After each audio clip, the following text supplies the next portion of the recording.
Assalamualaikum warahmatullahi wabarakatuh. Alhamdulillahirrabbilalamin. Wassalatu wassalamu asrafil anbiya wal mursalin wa ala alihi washabihi ajmain.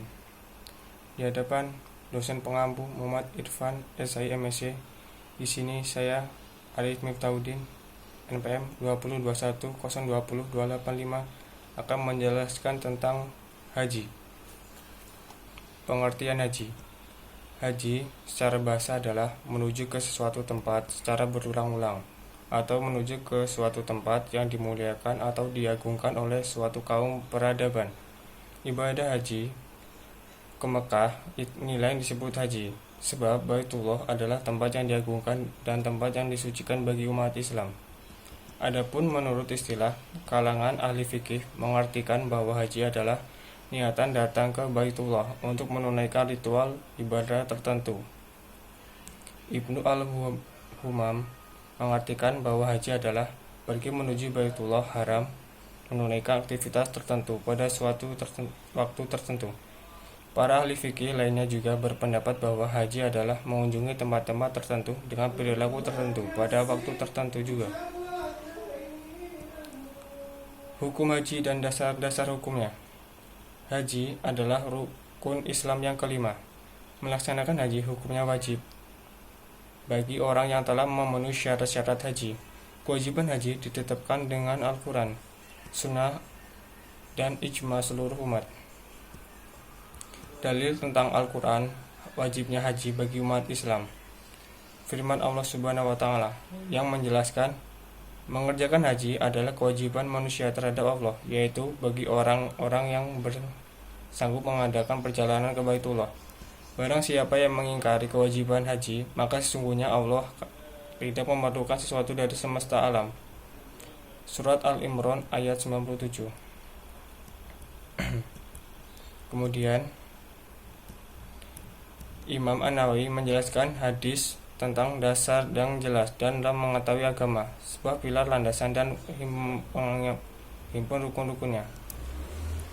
Wajib haji dikerjakan hanya sekali dalam seumur hidup. Diriwayatkan oleh Abu Hurairah dalam suatu pidato Rasulullah SAW menegaskan bahwa haji itu hukumnya wajib. Kemudian seseorang bertanya, apakah setiap tahun ya Rasulullah? Beliau diam. Orang tersebut menegaskan sampai 3 kali. Maka Rasulullah SAW menjawab, andaikan saya jawab, ya tentu menjadi wajib, padahal kamu tidak mampu melaksanakannya. Oleh karena itu, biarkanlah apa yang saya tinggalkan tidak ditegaskan Nabi untukmu. Hadis riwayat Ahmad, Muslim, dan Nasai. Syarat-syarat haji. Para ulama berpendapat bahwa haji adalah wajib bagi mereka yang beragama Islam, berakal, merdeka, baligh, sesat, dan mampu, sesekali dalam seumur hidup. Dalam hal ini, baik laki-laki maupun perempuan syarat-syaratnya sama. Jika salah satu syarat ini ada yang hilang, jelas kewajiban haji seseorang tersebut menjadi hilang. Syarat itu, Islam dan berakal. Islam dan berakal adalah syarat sah dan wajib untuk ibadah haji. Sebab itu orang yang kafir dan murtad tidak wajib haji. Seluruh ulama berpendapat atas hal ini, sedangkan seseorang yang tidak berakal atau gila tidak diwajibkan atas haji. Sebab orang gila tidak memiliki orientasi, karena orientasi adalah salah satu syarat sah dalam beribadah. 2. Baligh dan merdeka. Sebenarnya baligh adalah salah satu syarat yang harus dicukupi bagi seseorang yang akan pergi haji, bukan syarat sah. Karena itu bagi anak-anak di bawah umur baligh tidaklah diwajibkan untuk haji. Hal ini disepakati oleh para ulama berdasarkan sabda Nabi, diangkatlah pena dari 3 orang, anak kecil hingga ia baligh, orang gila hingga ia sadar, dan orang tidur hingga ia terbangun. Haji sangat membutuhkan pengorbanan harta dan badan. Selain itu juga anak kecil terkadang memiliki niatan yang kurang untuk pergi haji. Meskipun demikian, haji seseorang anak kecil tetaplah sah berdasarkan hadis yang diriwayatkan oleh Ibnu Abbas bahwa ada seseorang ibu mengangkat seorang bocah di hadapan Nabi dari dalam tandu kendaraannya. Seraya berseru, wahai Rasulullah, apakah ini boleh haji? Beliau menjawab, ya, dan bagimu pahalanya.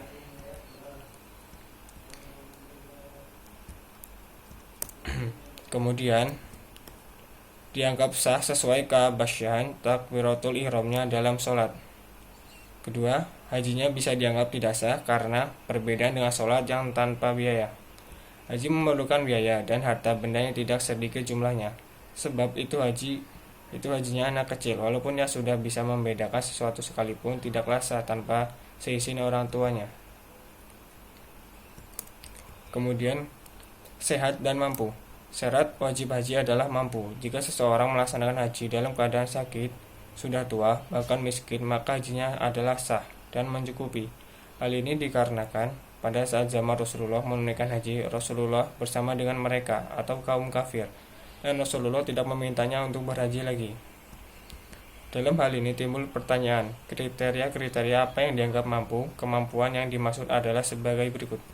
Tersedianya sarana transportasi, bekal, keamanan di perjalanan, kemampuan ditempuh perjalanan. Kemudian rukun haji.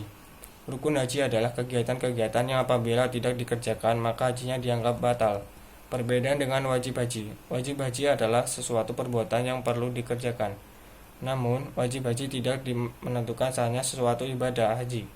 Apabila wajib haji tidak dikerjakan maka wajib digantinya dengan dam atau denda. Kegiatan yang termasuk dalam rukun haji adalah A. Ihram atau berniat.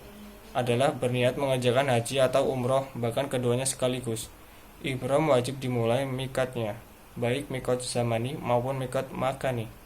Sunnah sebelum memulai ihram diantaranya adalah memandi, menggunakan wewangian pada tubuh dan rambut, mencukur kumis dan memotong kuku. Untuk pemakaian ihram bagi laki-laki dan perempuan berbeda. Untuk laki-laki berupa pakaian yang tidak dijahit dan tidak tertutup kepala. Sedangkan perempuan seperti halnya sholat, tertutup sesemua badan kecuali muka dan telapak tangan. B. Wukuf, hadir atau irafah. Wukuf adalah tanggal 9 Zulhijjah pada waktu zuhur. Setiap orang yang haji wajib baginya untuk berada di padang Arafah pada waktu tersebut. Wukuf adalah rukun penting dalam haji. Jika wukuf tidak dilaksanakan dengan alasan apapun, maka hajinya dinyatakan tidak sah dan harus diulang pada waktu berikutnya. Pada waktu wukuf disunahkan untuk memperbanyak istighfar, zikir, dan doa untuk kepentingan diri sendiri maupun orang banyak, dengan mengangkat kedua tangan dan menghadap kiblat. 3. Tawaf atau mengelilingi Ka'bah. Tawaf dianggap sah apabila memenuhi syarat sebagai berikut. Pertama, suci dari hadas besar, hadas kecil, dan najis. Kedua, menutup aurat. Ketiga, sempurna 7 kali putaran. Jika lupa atau ragu, maka mulailah pada hitungan yang sedikit. Keempat, mulai dan diakhiri di Hajar Aswad. Ka'bah berada pada sebelah kiri orang yang tawaf. 5. Jika tawaf dilakukan di luar Ka'bah, maka hendaknya masih berada di Masjidil Haram. Sa'i adalah berlari-lari kecil antara Bukit Syafa dan Marwah. Adapun syarat untuk sa'i yaitu dimulainya di Bukit Syafa dan diakhiri di Bukit Marwah. Hendaknya 7 kali dari Syafa ke Marwah, dihitung 1 kali, dan sampai ke Syafa kembali dihitung 2 kali. Waktu yang tepat untuk sa'i adalah sesudah tawaf. Kemudian mencukur rambut. Mencukur atau menggunting adalah rukun haji sebagai penghalang terhadap hal yang diharamkan dalam haji. Dalam mencukur rambut sedikitnya adalah 3 helai rambut, dan bagi perempuan tidak perlu dicukur, melainkan hanya dipotong saja. Kemudian tertib berurutan, mendahulukan yang semestinya paling utama, yaitu mendahulukan ihram dari rukun yang lain, mendahulukan wukuf dari tawaf, mendahulukan sa'i daripada bercukur. Kemudian wajib haji. Amalan dalam ibadah haji yang wajib dikerjakan disebut wajib haji. Wajib haji tidak menentukan sahnya ibadah haji. Jika tidak dikerjakan, haji tetap sah, namun dikenakan dam. Berikut adalah beberapa wajib haji, yaitu ihram dari mikot. Mikot adalah tempat atau waktu yang disediakan untuk melaksanakan ibadah haji. Ihram dari mikot bermaksud niat haji atau niat umroh dari mikot, baik mikot zamani maupun mikot makani. Mikot makani adalah tempat awal dilaksanakannya ihram bagi yang akan haji dan umroh. Bermalam di Muzdalifah dilakukan sesudah wukuf di Arafah, sesudah terbenamnya matahari pada tanggal 9 Zulhijjah. Di Muzdalifah melaksanakan sholat maghrib dan isya, melakukan jamak dan qashar karena sesuatu perjalanan jauh. Kemudian melempar jumroh Aqabah. Pada tanggal 10 Zulhijjah di Mina dilaksanakannya melempar jumroh sebanyak 7 butir kerikil sebanyak 7 kali lemparan. Waktu paling utama untuk melempar jumroh ini yaitu waktu duha. Setelah melakukan ini, kemudian melaksanakan tahallul pertama, mencukur atau memotong rambut. Kemudian melempar jumroh ula, wusta, dan akobah. Melempar ketiga jumroh ini dilaksanakan pada tanggal 11, 12, dan 13 Zulhijjah. Diutamakan sesudah tergelincirnya matahari. Dalam hal ini ada yang melaksanakan hanya pada tanggal 11 dan 12 saja. Kemudian ia kembali ke Mekah. Inilah yang disebut dengan nafar awal. Selain nafar awal ada juga yang disebut nafar sani, yaitu orang yang baru datang pada tanggal 13 Zulhijjah. Orang-orang ini diharuskan melempar jumroh 3 kali sekaligus, yang masing-masing 7 kali lemparan. Kemudian bermalam di Mina. Pada tanggal 11 Zulhijjah inilah diwajibkan bermalam di Mina. Bagi yang nafar awal diperbolehkan bermalam pada tanggal 11 dan 12 saja. Kemudian tawaf wada. Sama dengan tawaf sebelumnya, tawaf wada dilakukan di saat akan meninggalkan Baitullah Mekah. Kemudian menjauhkan diri dari hal yang diharamkan pada saat ihram. Menghindari dari berbagai larangan yang sudah ditentukan karena orang-orang yang melanggar aturan ini akan dikenakan denda ataupun dam. Sunnah-sunnah dalam melaksanakan haji. Cukup banyak sunnah haji, diantaranya berikut ini adalah sunnah-sunnah yang berhubungan dengan ihram, tawaf dan sa'i dan wukuf, seperti mandi sebelum ihram. Kedua, menggunakan kain ihram yang baru. Ketiga, memperbanyak talbiyah. Keempat, melakukan tawaf kudum atau kedatangan. Kelima, sholat 2 rakaat tawaf. 6. Bermalam di Mina. Ketujuh, mengambil pola ifrad, yaitu pola mendahulukan haji daripada umroh. Kedelapan, tawaf wada atau perpisahan. Larangan selama berihram haji. Hal-hal yang dimaksud larangan ini adalah yang diharapkan dilakukan bagi yang berihram. Haram bukan artian sebagai perbuatan yang menjadikan dosa, karena belum pernah ada pendapat ulama tentang pelanggaran larangan-larangan ini.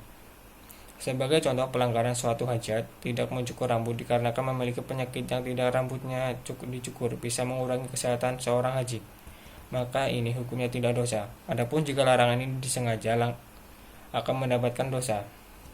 Beberapa larangan diantaranya sebagai berikut. Bagi laki-laki dilarang menggunakan pakaian berjahit. Bagi laki-laki dilarang menggunakan penutup kepala. Larangan bagi perempuan untuk menutup muka dan telapak tangannya. Di saat ihram bagi laki-laki maupun perempuan, wangi-wangian untuk badan maupun pakaian boleh memakainya sebelum ihram. Dilarang menikahkan ataupun menjadi wali nikah. Tidak boleh ada proses pernikahan selama haji. Kemudian dilarang bersetubuh. Dalam surat Al-Baqarah, Allah Subhanahu wa taala berfirman tentang larangan dalam haji yang artinya haji adalah beberapa bulan yang dimaklumi. Barang siapa yang menetapkan niatnya dalam bulan itu akan mengerjakan haji, maka tidak boleh rafats, berbuat fasik dan bantahan di dalam masa mengerjakan haji. Dan apa yang kamu kerjakan berupa kebaikan, niscaya Allah mengetahuinya. Berbekallah, dan sesungguhnya bersebaik-baik bekal adalah dan bertawakal kepadaku. Hai orang-orang yang berakal. Surat Al-Baqarah ayat 197. Kemudian dam dalam haji. Dam inilah hukuman bagi orang pelanggar larangan yang membahas di atas. Dam hukumnya wajib dilakukan bagi yang melanggar larangan-larangan haji. Seperti pertama, bersetubuh dalam keadaan ihram sebelum melakukan tahallul yang pertama. Dendanya adalah memilih salah satu, seperti menyembelih 1 ekor unta atau lembu atau 7 ekor kambing, dan hajinya wajib diulang. Kedua, bila yang pertama tidak mampu, maka ia wajib memberikan sedekah makanan seharga 1 ekor unta pada fakir miskin. Ketiga, bila tidak mampu keduanya, maka diwajibkan berpuasa dengan perhitungan 0,8 kg daging unta setara dengan 1 hari berpuasa. Kemudian, memburu dan membunuh hewan darat. Dendanya adalah memilih salah satu, seperti menyembelih hewan yang setara dengan yang diburu. Kemudian, bersedekah sebanyak seharga hewan tersebut. Kemudian, bila tidak mampu keduanya, maka diwajibkan berpuasa dengan perhitungan 0,8 kg daging unta setara dengan 1 hari berpuasa. Ketiga, melakukan larangan sebagai berikut, seperti mencukur rambut, memotong kuku, memakai pakaian berjahit bagi laki-laki, berminyak rambut, memakai wangi-wangian, bersetubuh setelah tahallul pertama, maka dikenakan denda dengan perhitungan, seperti menyembelih 1 ekor kambing, berpuasa selama 3 hari, kemudian bersedekah sebanyak 9,3 liter makanan pada 6 orang golongan fakir miskin. Kemudian keempat, melaksanakan haji, tamatu, dan qiron.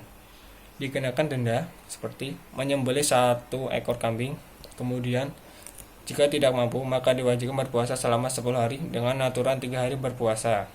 Diharam 7 hari berpuasa di awal negaranya. Kemudian kelima, di saat melanggar salah satu wajib haji, maka dikenakan denda yang sama dengan melakukan haji, tamatu atau qiron.